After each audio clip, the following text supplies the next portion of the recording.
Introduction to variation. Types of variation. In this math tutorial, you will learn 1. What is variation? 2. What are the 3 types of variation? 3. Where does variation differ from proportion?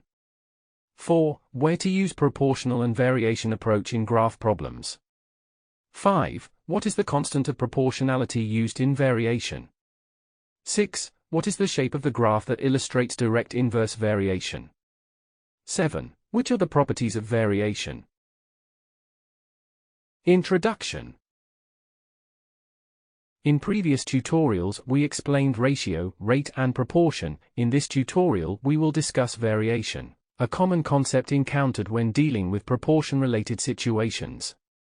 Despite the fact that in many textbooks the terms that represent these two concepts are considered as synonyms of each other, there are a few important differences between them, which we will explain here.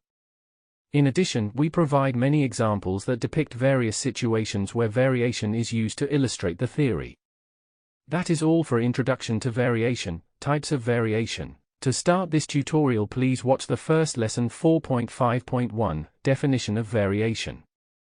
Thank you for watching. Make sure to like and subscribe to keep up to date with new videos. For more information, calculators, and tutorials, please visit www.icalculator.info.